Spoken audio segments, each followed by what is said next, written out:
네, 안녕하세요. 테슬라 투자로 은퇴하기 아트라운TV입니다. 오늘도 나스닥과 테슬라가 잘 올랐습니다. 최근에 다우지수의 상승이 무서웠는데요. 다우지수를 따라서 나스닥과 테슬라도 추세 전환을 보여줄 수 있을까요? 한번 알아보도록 하겠고요. 일론 아직도 테슬라 신경 쓰고 있는 것 같습니다. 이것도 알아보겠고, 토요타보다 8배 높은 테슬라 수익성이라고 볼 수 있겠어요. 자, 오늘 3대 지수 현황부터 살펴보고 가도록 하겠습니다. 나스닥이 1.88% 오르면서 제일 많이 올랐고요. 다우지수는 0.1% 올랐어요. 다우지수 대비 차별화된 나스닥의 상승세를 볼 수 있겠는데요. 제가 충분히 키 맞추기 있을 수 있다고 했죠. 워낙 최근에 다우지수 상승세가 높았기 때문에 나스닥도 이제 따라 올라갈 것이다라고 말씀을 드렸고, 1500선을 지지 라인으로 삼고 그 이하에서는 좀 많이 사시라고 제가 말씀을 드렸고, 현재 상당히 꺾인 물가 지수를 보여주고 있기 때문에 이러한 추세가 어느 정도 지속이 될 수도 있다라고 생각을 하고 있습니다. 어제 발표되었던 헤드라인 CPI가 7.7%로 발표가 되면서 예상치 대비였던 7.9% 또는 8%보다 낮은 수치가 나왔고, 자, 근 한 7개월 만에 7%대 숫자를 보여주었어요. 최근 6개월 동안은 8%가 넘는 고공행진의 CPI였지만 7%가 나오면서 시장 참여자들을 상당히 안도시켰다, 안심시켰다라고 볼 수 있을 것 같습니다. 크노 CPI 역시 예상치 대비 낮은 수치가 나왔어요. 자, 이러면서 미국 국채금리는 하락을 하고 있습니다. 10년물 국채금리는 33 베이시스 포인트 하락하면서 3.81%까지 지금 내려왔고요. 2년물 역시 4.29%까지 내려왔어요. 이에 달러 인덱스까지 106.28까지 급락세를 보여주었습니다. 이게 114도 넘길 때가 있었는데 106까지 내려왔다는 건 상당히 그 하락세가 크다라고 볼 수 있을 것 같고요. 중국 역시 지금 제로 코로나에서 이제 위드 코로나로 좀 바꾸려고 하는 것 같아요. 자, 시진핑도 지금 3년 3연속 연임에 지금 성공을 했고, 내년 3월 달에 취임식을 한다고 하니까 내년부터는 정말 위드 코로나로도 바뀔 수 있을 것 같습니다. 최근에 해외 입국자에 대한 격리 기간도 7 플러스 3일에서 5 플러스 3일로 단축을 하기로 한 것도 시장에 호재로 작용하고 있다고 볼 수 있을 것 같고요. 다만 불안 요소는 가상 자산 업계, 그러니까 코인 시장에 좀 있는 것 같아요. 최근에 비트코인도 2만 1000불까지 기록했다가 지금 16,000불, 15,000불 수준까지 상당히 단기간에 지금 빠진 상황입니다. 거의 25% 정도 빠졌다라고 볼 수 있을 것 같은데요. 이는 세계 3위 코인 거래소인 FTX의 파산 신청에 따라서 유동성 위기에 직면하고 있다라고 볼 수 있을 것 같죠. 나스닥과 코인 시장이 어느 정도 동행하는 모습을 보여주기도 했기 때문에 좀 이 점은 주의해야 할 요소다라고도 볼 수 있을 것 같습니다. 나스닥 일봉 차트를 볼게요. 자, 제가 제시해드렸던 11,230선, 그러니까 단기 저항권을 지금 오늘 넘어서는 좋은 봉이 나왔습니다. 오늘 나스닥은 11,323으로 마감을 했는데요. 새로운 트렌드의 시작일까요? 자, 이 지루한 이 박스권을 넘어서는 모습이 나왔으니까 좀 기대해 봄직하겠다라고 말씀을 드리겠고요. 자, 이제는 121선이 놓여있는 11,520선을 넘어서 11,600선을 단기 목표가로 제시해 드리겠고, 현재 시장의 CPI라든지 금리 인상 기조라든지 이런 것들을 볼 때, 시장의 센티먼트를 볼 때 충분히 11,600도 넘어설 수도 있을 것 같은 예감이 드는 상황이라고 볼 수 있겠습니다. 오늘 장 마감 현황을 보면 전반적으로 이렇게 성장주, 기술주가 위치해 있는 이 윗부분에 상승률이 높고요. 엔비디아도 3.66%, 아마존이 4.3%, 테슬라도 2.75% 인상이 되면서 넷플릭스도 5.5% 올랐네요. 좋은 모습을 보여줬고, 경기 방어주라고 할 수 있는 헬스케어나 컨슈머 디펜시브는 좀 약한 모습 보여주고 있습니다. 경기에 민감한 에너지 역시 오늘 좀 3% 가까운 좋은 상승률 보여주었고요. 이런 거 보면은 이제 어느 정도 증시는 금리 인상 속도가 완화될 것을 계속해서 반영하고 있다라고 생각이 드는 상황이겠습니다. 자, 나스닥 지수가 최근에 잘 오르고 있는데요. 아직 다우에 비하면은 미진한 편입니다. 다우 지수는 10월 초부터 상승을 시작해서 거의 13% 정도 상승을 보여주었어요. 지수가 13% 올랐다는 건 상당히 큰 상승률이라고 볼 수 있겠죠. 자, 그래서 200일선마저 뚫어내면서 지금 다우는 이미 대세 전환을 보여주고 있다라고 볼 수 있겠습니다. 하지만 나스닥은 아직 대세 전환을 시도 중에 있다라고 볼 수 있겠어요. 아직 보시면 200일선에 한참 못 미치는 중간 정도 와 있다라고 볼 수 있겠죠. 자, 200일선이 한 12,300 정도에 놓여 있습니다. 그래서 12,300을 뛰어넘어서 12,500까지 올라와 주면 이제 대세 전환을 시도하고 있는 나스닥이라고 볼 수 있겠어요. 자, 10월 초부터 반등장이 시작됐다고 했죠. 나스닥은 좀 늦게 시작했고, 테슬라는 아직 반등이라고 볼 수 없겠지만 다우는 벌써 10월 초 대비해서 13%나 상승했습니다. 여기 보시면 이 파란색 선이 다우 지수인데요. 10월 초 대비해서 13% 이상 상승해 있고 나스닥도 1% 정도 지금 상승을 보여주고 있다고 볼 수 있겠어요. 그러니까 다우가 13% 상승할 때 나스닥이 1% 상승했으니까 키 맞추기로 보여준다면 나스닥도 지금보다 뭐 10% 이상 올라가 줘야 된다라고 볼 수 있을 것 같고요. 테슬라는 이러한 같은 기간에 마이너스 33%의 수익률을 기록을 하고 있습니다.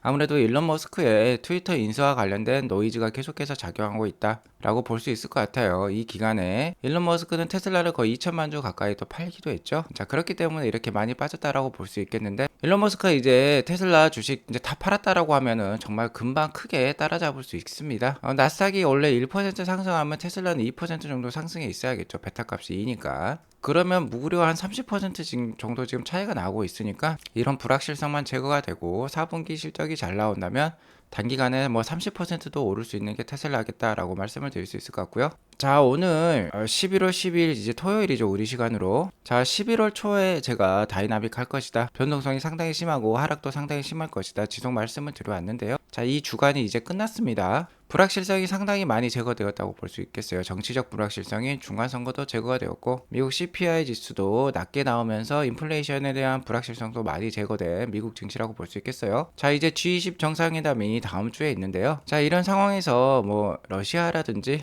미국과 중국이라든지 뭐 회담을 앞두고 있는데 이런 정상들이 좋은 결과를 또 만들어낼 수 있다면 평화와 관련된 좋은 결과를 만들어낼 수 있다면 증시는 한층 더 탄력을 받을 수도 있을 것 같습니다. 아무튼 가장 중요한 건 인플레이션과 그에 따른 금리 인상 속도의 완화라고 볼 수 있겠는데요. CPI 지수가 7.7% 나오면서 시장의 훈풍을 불러일으키고 있고 이에 따라서 12월 14일에 또 한 번의 금리 인상이 지금 남겨두고 있죠. 0.5% 그러니까 빅스텝의 인상 확률이 80%에서 또 85%까지 올라왔어요. 지속 높아지고 있는 12월의 빅스텝 확률이라고 볼 수 있겠습니다. 자이언트 스텝의 확률은 뭐 일주일 전만 해도 약 한 50% 가까운 수준이었는데 이제 14.6%까지 내려왔어요. 연준님이 한 4연속 자이언트 스텝을 밟았기 때문에 다시 한번 자이언트 스텝을 밟을 확률은 상당히 줄어들고 있다라고 볼 수 있을 것 같습니다. 미국의 뭐 10년물이나 2년물 이런 시장을 대표하는 금리 역시 국채금리 역시 4%대 초반 정도를 보여주고 있고 3%대 후반 정도를 보여주고 있으니까 미국 국민이 이미 4%대를 보여주고 있기 때문에 더 이상 뭐 시중금리를 따라가는 게 기준금리니까요. 뭐 4% 이상 이제 더 이상 크게 오르기도 쉽지 않겠다. 뭐 5%대까지 올라갈 수 있겠지만 아마 내년 3월 초 정도에 올라간다면 4.5에서 5% 사이를 보일 것 같고 그 이후부터는 이제 금리가 계속해서 5%대나 4.5%, 4.75% 수준을 지속 유지할 것으로 판단이 됩니다. 뭐 그렇게 되면 증시는 이제 올해 하락을 좀 끝내고요. 어느 정도 큰 반등이 충분히 나올 수도 있을 것 같습니다. 중간 선거 이후 1년 동안 미국 증시는 평균적으로 근 한 70년간 15% 이상 상승률을 보여주었기 때문에 내년 증시가 좀 기대되는 상황이다라고 볼 수 있을 것 같아요. 자, 그리고 이러한 금리 인상 기조 완화가 지속이 될 수 있다라고 보는 게요. 지금 계속해서 인플레이션은 낮아질 것으로 예상이 되고 있기 때문입니다. 중국의 소비자 기대 심리 역시 현재 리먼 사태 때보다 낮은 상황이에요. 자, 리먼 사태 때가 이때죠. 2009년 뭐 3월 달을 보면은 이때 중국의 소비자 기대 심리가 한 100 정도였다면 지금은 뭐 한 80대를 보이고 있습니다. 정말 뚝 떨어진 모습 우리가 알 수 있었죠. 중국은 뭐 세계 인플레이션을 만드는 뭐 공장이라고 볼 수 있겠죠. 뭐 중국은 세계 최대 뭐 공업 지역이자 소비 국가 중에 하나로서 중국의 산업이 빠르게 돌아가고 소비 역시 크게 일어난다면은 인플레이션은 더욱더 심해질 수 있는데 지금 그렇지 못하다는 것이고요. 미국의 설비 가동률 역시 지금 안 좋은 상황입니다. 거의 한 지금 80까지는 올라와 있지만 그러니까 뭐 10대 중에 8대는 지금 돌아가고 있는데요. 연준의 금리 인상 과 함께 설비 가동률을 보면요. 금리를 최고로 올렸을 때 설비 가동률이 그 다음에 뚝 떨어지는 모습을 보여주었었습니다. 지금 현재 금리 역시 4%대로서 상당히 높아져 있죠. 자, 그러니까 이제 하락을 좀 앞두고 있다는 겁니다. 금리 인상 뒤는 이렇게 모두 설비 하락이 이어졌고요. 설비 가동률 하락이 이어졌고 가동률 하락은 역시 실업자를 양산을 하게 되죠. 실업자도 증가하게 되고 가동률이 하락했다는 건 물가 하락을 동반을 하고 있다는 것을 또 뜻합니다. 물가가 하락하면 당연히 설비 가동률은 하락하는 것이니까요. 자, 이런 거는 실업자가 증가하고 물가 하락한다는 건 역시 인플레이션의 하락을 의미하는 것이라고 볼 수 있겠죠. 자, 그렇기 때문에 이런 미국의 CPI 지수 PCE 지수는 지속 낮아질 것으로 지금 예상이 드는 상황이에요. 자, 그렇게 되면 어떻겠습니까? 자, 미국 금리 인상 속도도 완화가 되고 그에 따라서 달러 인덱스도 떨어지게 되는 것이죠. 금리 인상이란 거는 미국의 금리 인상이란 건 달러 가치의 상승을 의미하기도 하니까 그 인상이 이제 멈췄다, 인상이 오히려 완화될 수 있다라고 하면 달러 가치의 급속한 하락을 불러일으킬 수 있습니다. 실제로 달러 인덱스는 9월 말에 114 정도를 보였다가 지금 106까지 떨어져 있고요. 이에 따라서 우리나라 원달러 환율도 이렇게 많이 내려왔어요. 1440원을 찍었던 게 지금 1324원까지 내려와 있는 상황입니다. 자, 이렇게 원달러 환율이 떨어지자 환호하는 건 무엇입니까? 바로 코스피 지수라고 볼 수 있겠죠. 코스피 지수는 한 달 넘게 큰 상승률, 16%나 넘는 상승률을 보여주고 있어요. 아무래도 달러 가치가 하락이 되고 원화 가치가 상승을 하게 되면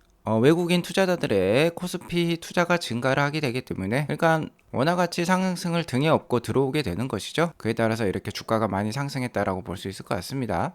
그리고 달러 가치 하락은요, 테슬라 실적에도 도움이 돼요. 테슬라가 올해 130만 대에서 140만 대 정도 판매가 예상이 되는데 그 중에 한 50만 대가 미국 판매예요. 그러니까 나머지 한 80만 대 이상은 해외 매출이라는 것이죠. 그러니까 테슬라 매출의 60% 이상이 해외 매출입니다. 자, 그러니까 달러 가치가 하락하고 달러 대비 다른 자산들, 그러니까 다른 화폐들, 원화라든지 위안화라든지 유로화라든지 이런 것들의 가치가 올라가면 당연히 달러로 환산했을 때 더 많은 이익과 수익을 만들어낼 수 있는 게 테슬라다라고 볼 수 있겠죠. 테슬라는 미국에 속해 있는 회사이기 때문에 달러 가치 하락은 해외 매출, 해외 수익성 상승에 큰 도움이 됩니다. 자, 그리고 4분기 딜리버리 예상치가 기간 컨센서스는 43만 대 수준이지만 45만 대에서 46만 대 이상도 나올 수 있겠다라는 지금 예상이 지금 속속 나오고 있어요. 그렇기 때문에 4분기 최대 실적을 달성한 상황에서 이러한 달러 가치 하락은 수익성 향상에 큰 도움이 되기 때문에 역대 최대 실적도 예상이 되는 상황입니다. 실제로 테슬라는요, 세계 최대 자동차 회사인 토요타보다 수익성이 8배나 높아요. 자, 이런 상황에서 역대급 판매량을 보여주게 된다면, 그리고 역대급 해외 수출 판매량을 보여준다면, 해외 매출을 보여준다면 4분기 상당한 EPS 실적 증가가 예상이 되는 상황입니다. 실제로 3분기 실적을 비교해보면 테슬라는요, 토요타의 7분의 1밖에 차량을 판매 못했어요. 하지만 차량 한 대당 이익이 토요타의 8배가 되기 때문에 토요타보다 훨씬 더 많은 수익성을 만들어냈습니다. 자, 테슬라랑 토요타를 비교해보면 순이익이 이렇게 우리나라 돈으로 비교해보자면 차이가 나고 있습니다. 토요타가 4조 2천억에 3분기 순이익을 만들어낼 때 테슬라는 4조 4천억을 만들어냈어요. 자, 그리고 이런 상황은 미국의 강력한 금리 인상 시기에 만들어냈다는 게 상당히 의미가 있습니다. 토요타는 일본 회사고 일본은 거의 제로 금리 정책을 아직도 유지를 하고 있죠. 미국과 따로 가고 있습니다. 금리를 거의 안 올리고 있어요. 자, 그럼에도 불구하고, 그러니까 엄청나게 강달러 상황에도 불구하고 테슬라는 이러한 수익성을 만들어낸다는 게 토요타보다 훨씬 더 수익성이 강하다라고 볼 수 있는 이유라고 볼 수 있겠죠. 자, 그리고 내연기관 업체랑 비교한 것뿐만 아니라 빅테크 기업들, 빵이라고 하죠. 빵이라는 기업들하고 비교했을 때도 테슬라가 월등한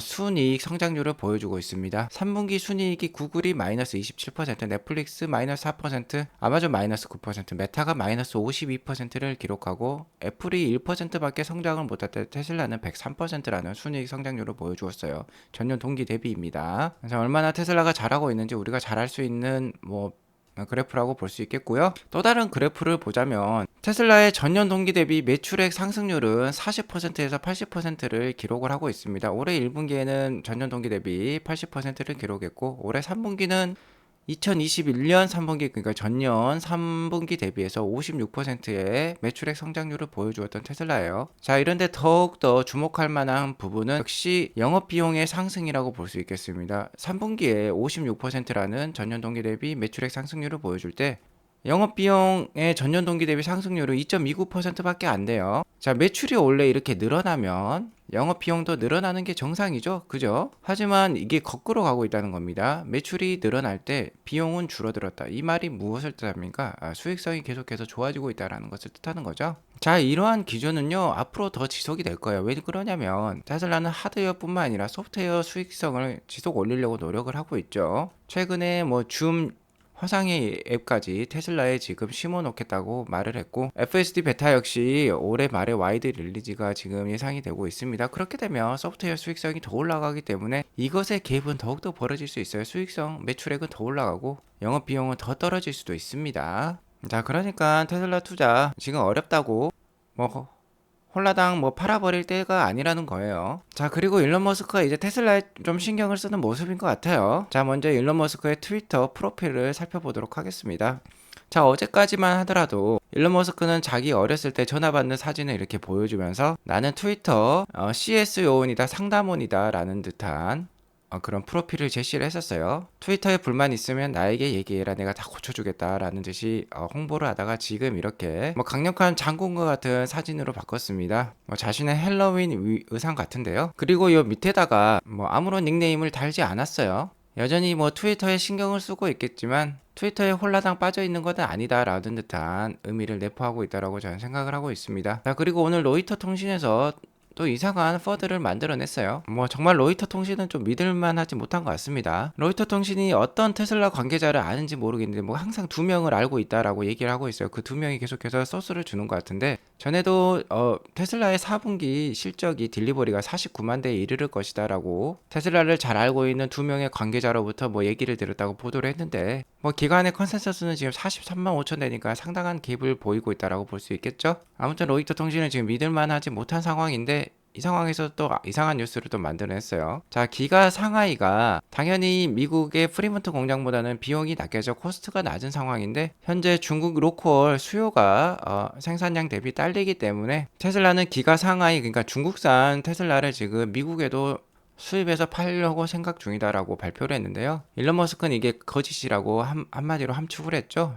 자, 이 뜻이 무엇입니까? 뭐 중국산을 당연히 수입할 생각이 전혀 없고 지금 유럽으로 판매하기도 바쁜데 어떻게 뭐 또 미국에 수입을 하겠습니까? 그리고 미국과 중국 사이에는 상당히 큰 관세가 놓여져 있죠. 그렇기 때문에 중국산 차량이냐 중국산 자동차 관련된 부품은 미국에 팔기 어려운 상황이에요. 그러니까 이건 말이 안 된다라고 볼 수 있을 것 같고요. 중국의 수요도나 역시 문제가 없다라고 저는 생각을 합니다. 테슬라는 중국 전기차 시장 리딩 업체 1위 업체이기 때문에 언제든지 가격을 결정할 수 있는 권한이 있다라고 볼 수 있겠고요. 테슬라가 가격을 내리면 더 타격을 받는 업체들은 그 2, 3등 업체라고 볼 수 있겠습니다. 뭐 비아디라든지 니오라든지 이런 업체들이 되겠죠. 테슬라는 최근에 4%에서 9% 가까운 가격 인하가 있었고 추가적으로 뭐 1,100불이 넘는 보험료 인하까지 제시를 하고 있기 때문에 지금 잘 팔리고 있어요, 중국 시장에. 그러니까 이런 뉴스들은 믿을만하지 못하겠다라고 말씀을 드릴 수 있을 것 같고요. 자, 일론 머스크가 테슬라에 신경 쓰는 듯한 이렇게 모습이 나왔죠. 하지만 일론 머스크의 테슬라 주식 매도와 관련해서는 딱 한마디로 좀 끝내줬으면 좋겠어요. 말은 해줬으면 좋겠습니다. 자, 이번 일주일 상승률을 보면요, 아마존이 11%, 구글도 11%, 마이크로소프트 11%, 애플이 8% 오를 때, 엔비디아도 15% 오를 때, 메타는 그리고 24%나 오를 때 테슬라는 마이너스 5.54%예요. 자, 일론 머스크가 테슬라 주식을 팔지 않았더라면 애플보다 2배는 상승했겠죠. 아마 19%의 상승률을 보여줬어야 됩니다. 하지만 마이너스 5.54%이기 때문에 실제로 한 시장 대비 뭐 20%에서 30% 하락을 보여줬다라고도 볼 수 있겠어요. 자, 그러니까 일론 머스크가 정말 테슬라 주식을 이제 다 팔았는지 판 거 이제 매도를 끝냈는지 알려줄 필요가 있겠다라고 볼 수 있겠습니다. 아직 정확히 뾰족하게 말을 해주고 있지 않아요.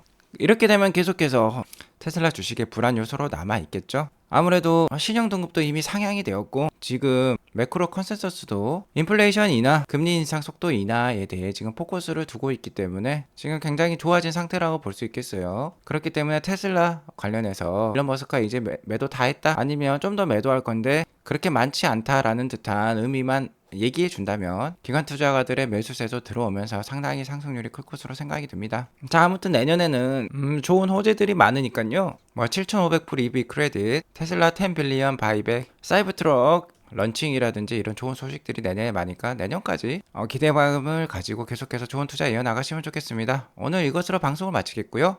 방송이 도움이 되었다면 구독과 좋아요, 알람 설정 꼭 눌러주시기 바라겠습니다. 오늘도 좋은 하루 되세요. 감사합니다.